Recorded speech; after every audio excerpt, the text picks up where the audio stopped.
Oi, Bruno. Tudo beleza? Como é que vai? Tudo bem? Tudo ótimo. Então, gente, esse é o Bruno Feigenson. Muito obrigada por você estar participando dessa live com a gente. É uma honra muito grande, viu? O Bruno é advogado, autor de vários livros, sócio do Lima Feigenson Advogados, doutor e mestre em Direito pela UERJ, CEO do Sem Processo, fundador e membro do Conselho de Administração da B2L, CEO da Future Law e fundador da Life Aceleradora. Ou seja, é uma pessoa mais do que gabaritada e que entende do assunto 4.0. E eu gostaria muito de te agradecer por você estar aqui presente com a gente. E queria te pedir para você explicar um pouquinho para a gente do que se trata esse direito 4.0, quem é o advogado 4.0, porque muita gente, né? O direito é uma profissão tão tradicional, a gente sai da faculdade com duas opções apenas, né? Ou a gente geralmente vai para a carreira de funcionalismo público ou para trabalhar em escritório. E parece que agora a gente está criando um mundo muito maior do que isso. E você pode explicar um pouquinho para a gente como é que funciona? Cara, legal. Essa expressão a gente acabou utilizando, né? Por que 4.0, né? Uma coisa que a gente responde muitas vezes. Cara, porque a gente está vivendo essa quarta revolução industrial, né? Então esse dinamismo, são quatro fases da revolução industrial, muito embora hoje essa expressão a gente começou a cunhar lá em 2016, 2017, que eu estou hoje muito focado, que eu estou vivendo muito, esse é o Web 3.0, né? Talvez esse seja o grande tema aí do momento, que é o Web 3.0, então talvez a gente poderia já falar do advogado 3.0, então não importa o número, o que importa são os profissionais conectados com essa nova realidade dinâmica, veloz, fluida, então acho que esse é o grande aspecto do que a gente está sentindo hoje dentro da dinâmica do mercado. Então, você ter a capacidade de entender esses fenômenos e trazer o direito para dentro dessa realidade, trazer soluções criativas de forma criativa. Então, é uma expressão que ela traz muitos aspectos, né? Então, mas acho que é fundamental os profissionais se conectarem com essa nova realidade. Então, o advogado é o último bicho na cadeia tecnológica, que a gente demora para entender os fenômenos e demora para se manifestar em relação a ele. Então, essa conexão aí com essa realidade que a gente está vivendo, dinâmica, pós-moderna, líquida, é o fator fundamental aí. Então, esse é o grande aspecto. Ah, é muito legal. E aí você poderia explicar para a gente qual que seria o papel da tecnologia nesse direito 4.0, como que funciona, como que a tecnologia ela veio para poder aprimorar o trabalho do advogado? Cara, super legal, né? Eu acho que tem dois aspectos aí. Eu acho que tem um primeiro aspecto da tecnologia contribuindo com a vida do advogado, então a gente vê as lotex, então o advogado podendo utilizar, por exemplo, cara, jurimetria para ter uma capacidade de ter previsibilidade, você usando automação de documentos, você usando plataformas de acordo. Então, um primeiro fenômeno da tecnologia como meio para que a advocacia se estruture de uma forma mais adequada. E o outro lado também, a gente tem a perspectiva ali da questão da tecnologia como dando reflexo jurídico para o direito. Então, na medida em que, um exemplo muito prático, né, a partir aí da pandemia, a gente teve um crescimento aí do comércio eletrônico absurdamente. Então, você tem questões ali jurídicas. Então, hoje, cara, a gente tem quantos aspectos por conta da relação entre dessa perspectiva do que a gente está vivendo ali em termos tecnológicos. Então, a gente está indo para uma nova realidade, metaverso. Cara, isso torna mais intenso ainda. Então, sempre que tem uma correlação da vida com a tecnologia, a gente acaba impactando e nós, profissionais de direito, tem que buscar achar meios e caminhos para que o direito traga respostas para essa vida dentro desse ambiente digital. É engraçado porque anteriormente o pessoal usava a expressão direito digital, né? Eu particularmente não gosto muito, porque me parece que hoje todo direito é digital, a vida toda está sendo digitalizada, então não é que seja uma parte da nossa vida, então todos os aspectos da nossa vida estão ligados de alguma maneira ou outra com a tecnologia. Muito bacana. É, quais seriam, de repente, os desafios e os impactos? Como que o advogado ele pode se preparar para essa nova realidade que a gente está vivendo agora? Cara, legal. Eu acho que assim, o primeiro aspecto é se conectar efetivamente com a tecnologia, né? Então, como eu falei, o advogado ele tende a ser mais tradicional, o último bicho ali na cadeia tecnológica, a estar muito distante ali de alguma maneira da tecnologia. Então, o primeiro aspecto é vivenciar a tecnologia. Então, como eu falei, por exemplo, metaverso, NFT, que são os temas aí do momento. Se você não tiver a condição de vivenciar isso, cara, entrar ali na OpenSea, dar uma olhada como é que eu compro NFT, você não vai ter condições de avaliar os reflexos jurídicos ali decorrentes. Então, eu acho que o primeiro aspecto é vivenciar a revolução tecnológica. Esse é um primeiro aspecto. E o segundo aspecto propriamente, cara, estudar os temas, né? Então, com isso, vem novas regulações, novos meios. Então, por exemplo, a minha tese de doutorado foi sobre sandbox, como regular a inovação. Então, pô, a gente está no momento ali de tecnologia, das coisas acontecendo, como é que eu regulo as mudanças ali no tempo em que elas ocorrem? Então, você tem essa metodologia do sandbox, que nasceu lá na Inglaterra, para regular as fintechs, e isso foi importado para vários aspectos regulatórios. Então, a gente vai criando novos meios também para entender os fenômenos, novos marcos legais para isso. Então, é um fenômeno também esse aspecto legislativo. Muito bacana. E como é que foi o seu movimento para entrar dentro dessa área? Como que você acha que o mercado ele tem reagido a essas novas tecnologias, a presença dos clientes, como que eles se portam com relação ao advogado? Cara, legal, né? Eu comecei vindo, originalmente eu vim do direito minerário, então em 2011 a gente começou a trabalhar com propriedade intelectual e naturalmente tecnologia, e a partir daí a gente pegou todo esse fenômeno aí de grandes mudanças, né? E isso veio se desenvolvendo e a partir daí eu fui caindo nesse mercado. 2016 fundei o Sem Processo, 2017 a B2L, depois a Future Law, então fui cada vez mais me envolvendo nesse contexto. E a minha percepção é que é um caminho sem volta, né? Então, a cada vez mais as coisas vão se digitalizando, cada vez com uma celeridade maior, e a gente vai tentando acompanhar esse fenômeno. É interessante, porque o mercado, ele lidava de uma maneira não muito positiva, né? Eu lembro quando a gente criou o Sem Processo em 2016, é, cara, você tinha um desafio ali muito grande em termos práticos de se explicar isso para o mercado jurídico, que era uma Lotec, ainda não existia a palavra Lotec, a gente criou a palavra Lotec, mas isso progressivamente foi sendo entendido pelo mercado, as pessoas foram compreendendo, entendendo, e eu acho que hoje o mercado está super comprando, né, tecnologia, ele está super aberto aí a esses temas, então acho que é um momento muito adequado para quem lida com o direito e tecnologia. Com certeza. Você chegou até a mencionar, comentou um pouquinho antes, e realmente você acredita que a pandemia, né, o surto da Covid-19, ela veio para acelerar esse processo, ou você acredita que isso já seria um processo natural mesmo, na sua Cara, percepção? não, que já estava ocorrendo, já estava com certeza, mas certamente a pandemia ela acelerou, né? Ela criou uma urgência ali de que as coisas que eram impensáveis se mantiveram e a partir daí a realidade se mudou.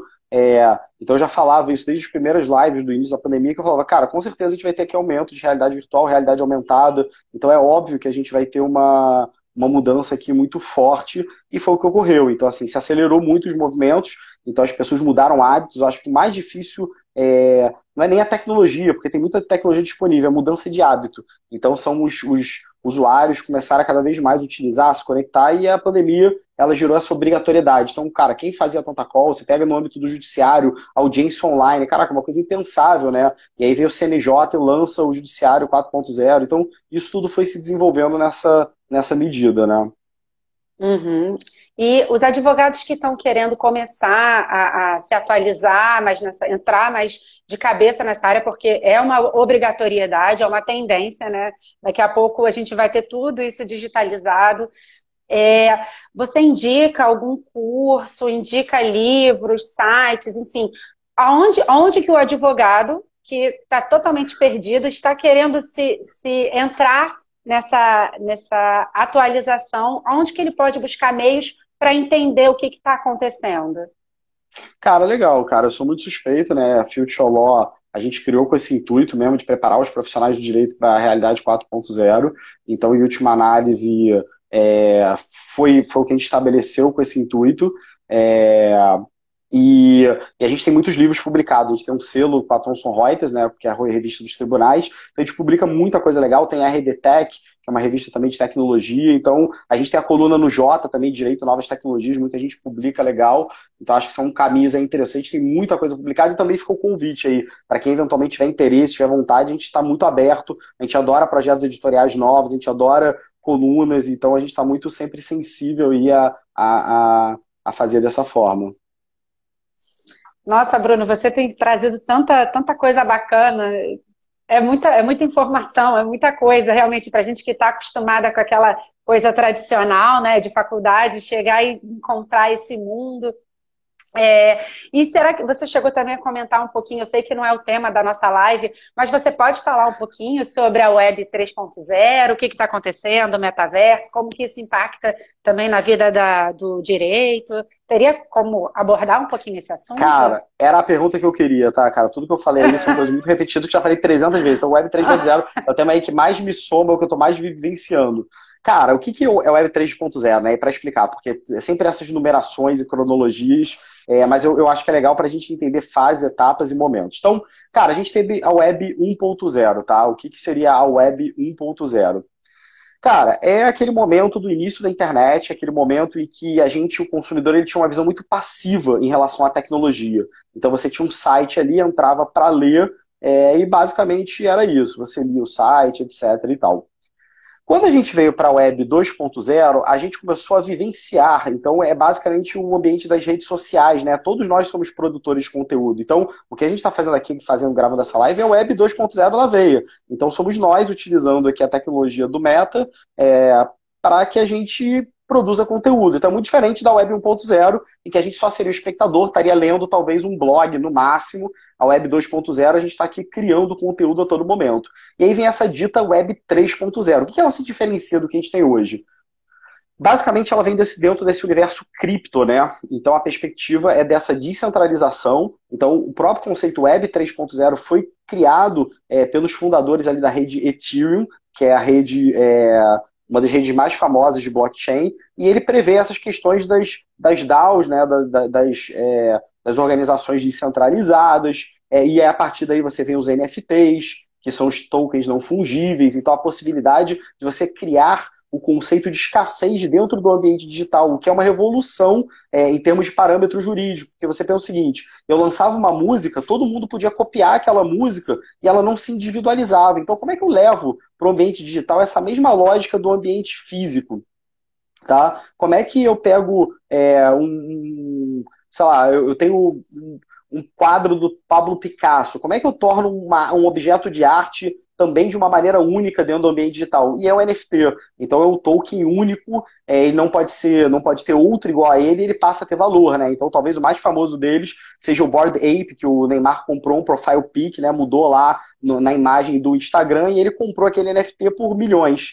Então as pessoas começam a ouvir isso e começam a querer entender. Então é uma tendência muito grande e é uma nova forma de relação de consumo que vai se ter. Então os clientes vão passar a consumir as suas marcas através de NFTs. Então a gente está vivendo isso muito intensamente. A gente criou um estúdio de metaverso NFT, então a gente está vivendo isso de maneira muito, muito intensa nesse momento e está bastante animado com essa perspectiva.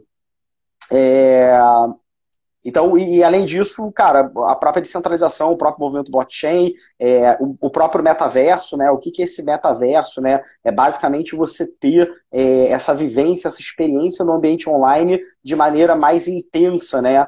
Propriamente no primeiro momento ali com o óculos de realidade virtual, mas, cara, também avançando isso para outros cenários, né? Então, para tato, sentidos, etc. Então, isso vem ocorrendo aí de maneira bastante relevante. Então, e aí essa discussão, será que o metaverso ele é só público ou privado? Então a gente está falando somente das redes blockchain, ou também alguns metaversos privados. Então a gente tem, por exemplo, no Brasil, o caso da Cidade Alta, que é um projeto dentro do GTA. Então, alguns aspectos aí relevantes nesse sentido, Cam.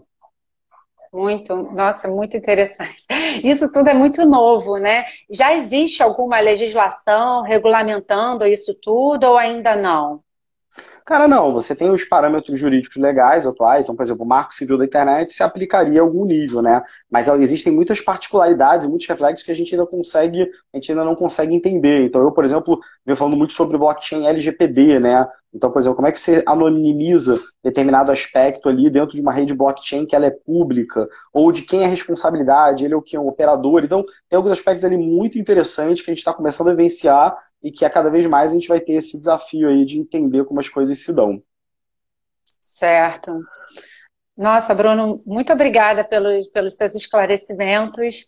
Eu queria deixar aqui esse espaço aberto, se alguém tiver alguma dúvida sobre o assunto, alguém Pode deixar aqui que a gente abre esse espaço para o Bruno responde, tá bom? E, e Bruno, e quais são você tem mais algum outro projeto já aí a caminho? Eu sei que você é super atribulado, com vários caminhos, mas você tem mais algum aí que já esteja a ponto de começar? Ou como é que tá? Cara, tô vivenciando aí essa tecnologia, então estou muito focado aí nos projetos em curso, muita coisa legal. Estamos vendo isso muito na advocacia ali, vivendo, sendo desafiado por esses temas modernos.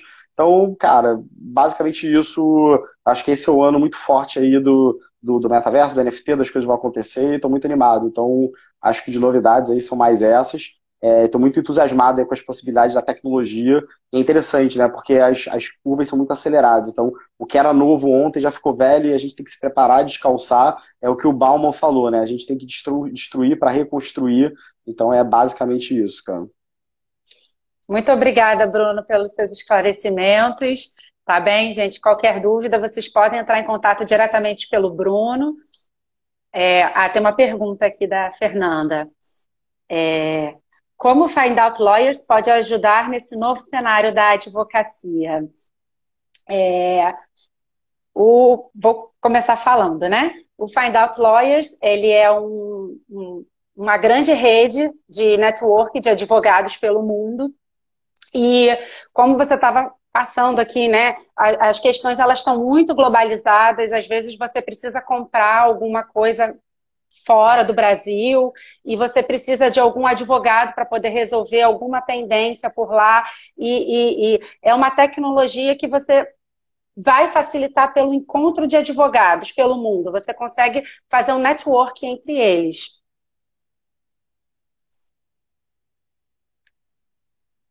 A pergunta da Paula. Como os advogados da terceira geração estão lidando com esse novo direito, Bruno? Cara, então, eu acho que a gente está lançando um livro que se chama Gen Z, né? Que é um livro só focado para a geração Z. Então, tá proibido qualquer pessoa que não seja da geração Z escrever. O Rodrigo aí tá puxando, o Rodrigo Fatudo. Tem um grupo super legal, muita gente escrevendo. E basicamente isso. Eu acho que existe um desafio muito grande. As novas gerações, elas têm uma facilidade, né? Então, todo mundo que conviva com criança hoje, vai ver que as crianças hoje, elas compram muitas aplicações ali, skins de videogame. Então, parece uma coisa totalmente, para quem convive, fala, cara, para que eu tô dando dinheiro, dólares aqui, pagando no cartão para comprar um pet virtual? Mas isso já demonstra o que a gente vai vivenciar. Então, da mesma forma que a curva de tecnologia ela começou ali pelo WhatsApp, no início do WhatsApp, ninguém imaginava que uma pessoa de 80 ou 90 anos utilizaria o WhatsApp lá na frente, mas está utilizando. Então, eu acho que as gerações mais novas elas têm uma capacidade absurda de entender o fenômeno tecnológico. O desafio é conseguir conciliar isso do ponto de vista técnico, né? Então, fica o chamado aí para que as pessoas se envolvam na vida acadêmica, estudem profundamente, para terem a possibilidade de trazerem soluções realmente rebuscadas, elaboradas, que não se restringam propriamente a somente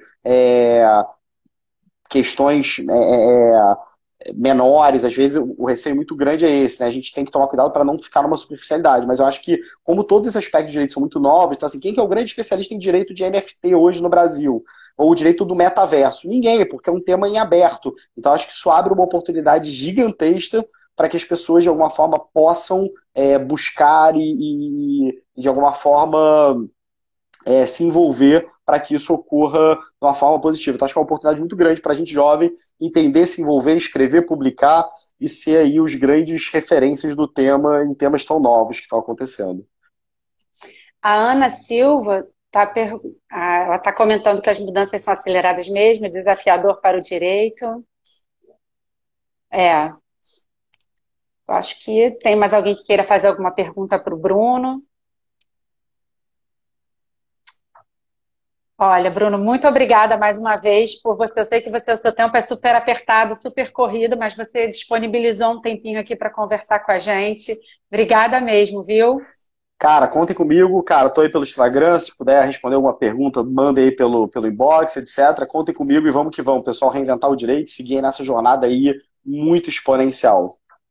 Com certeza. Obrigada, Bruno. Até a Valeu, próxima. pessoal. Tchau, tchau.